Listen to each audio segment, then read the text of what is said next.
Ukraine is a republic with a semi-presidential political system composed of three branches of government: a unicameral legislature, an executive led by a directly elected president who is head of state and commander-in-chief, and a prime minister, who is chosen through a legislative majority and as head of government leads the cabinet of ministers, and a judiciary. In 2019, voters elected Volodymyr Zelensky president in an election considered free and fair by international and domestic observers. In 2019, the country also held early parliamentary elections that observers considered free and fair. The Ministry of Internal Affairs is responsible for maintaining internal security and order and oversees police and other law enforcement personnel. The Security Service of Ukraine is responsible for state security broadly defined, non-military intelligence, counterintelligence, and counterterrorism matters. The Ministry of Internal Affairs reports to the Cabinet of Ministers, and the Security Service reports directly to the President. The State Border Guard Service, which falls under the Ministry of Internal Affairs, implements state policy regarding border security, while the State Migration Service, also under the Ministry of Internal Affairs, implements state policy regarding migration, citizenship, and registration of refugees and other migrants. Civilian authorities generally maintained effective control over security forces in the territory controlled by the government. There were reports that members of the security forces committed some abuses in the context of Russia's full-scale invasion.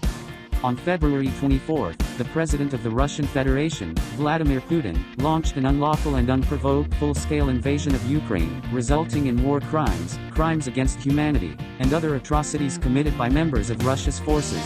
International organizations and non-governmental organizations, including Amnesty International, Human Rights Watch, the Organization for Security and Cooperation in Europe, and the UN Human Rights Monitoring Mission in Ukraine, issued periodic reports documenting abuses committed by Russia's forces during the war. However, Russia's forces and their proxies throughout the war methodically obstructed, harassed, and intimidated international monitors, denying them sufficient access.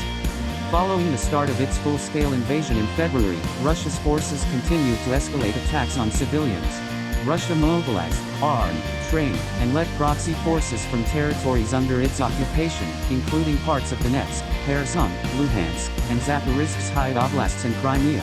Through the end of the year, Russia's forces continued to conduct hostilities, including launching missile and drone strikes throughout Ukraine, hitting critical infrastructure, including power, water, and heating facilities. They struck at least 261 hospitals and clinics as well as 501 schools by December. Amnesty International and the Organization for Security and Cooperation in Europe characterized these attacks as relentless and indiscriminate. During the year, more than 13 million residents were displaced and thousands of civilians killed, including 429 confirmed deaths among children, with experts assessing the actual number was likely much higher. The UN Office of the High Commissioner for Human Rights noted that widespread attacks by Russia's forces against critical infrastructure during the coldest months of the year caused the humanitarian situation to further deteriorate, leading to mass displacement of civilians.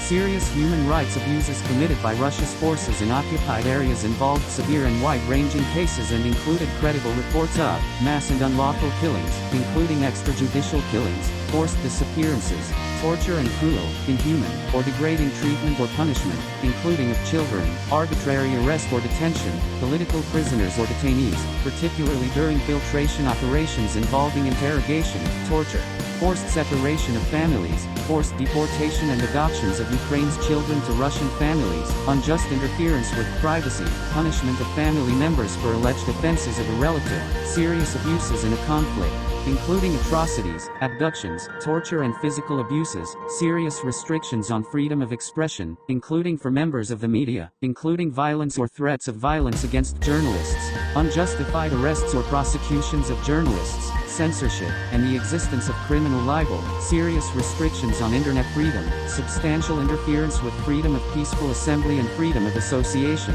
including overly restrictive laws on the organization, funding, or operation of non-governmental organizations and civil society organizations, severe restrictions of religious freedom, restrictions on freedom of movement, inability of citizens to vote in free and fair elections, serious and unreasonable restrictions on political participation, serious restrictions on or harassment of domestic and international human rights organizations, lack of investigation of and accountability for gender-based violence, crimes involving violence or threats of violence targeting members of national, racial, ethnic minority groups, or members of indigenous groups, including Crimean Tatars and ethnic Ukrainians, and crimes involving violence or threats of violence targeting lesbian, gay, bisexual, transsexual, queer, and intersex persons. See Russia-occupied area section for abuses committed by Russian military, security, and proxy forces in those territories Russia occupied at year's end. The Russian Federation conducted sham referenda in Donetsk, Kherson, Luhansk, and Zaporizhzhia oblasts from September 23 to 27. President Putin proclaimed the so-called annexation of these 4 oblasts into the Russian Federation on September 30. On March 3 and October 12, UN General Assembly resolutions condemned both Russia's invasion and the purported annexation of Ukrainian territories.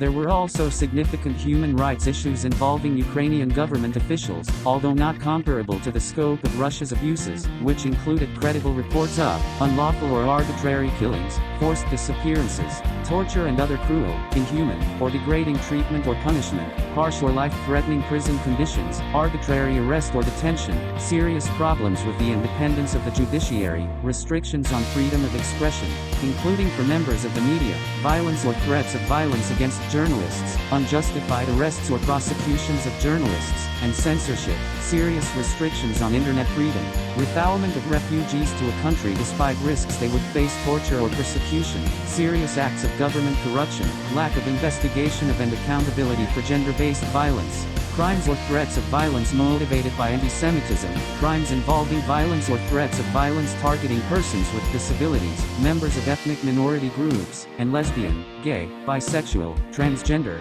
queer, and intersex persons, and the existence of the worst forms of child labor. The government generally did not take adequate steps to prosecute or punish officials who committed abuses, resulting in a climate of impunity. The government took some steps to identify, prosecute, and punish officials involved in corruption,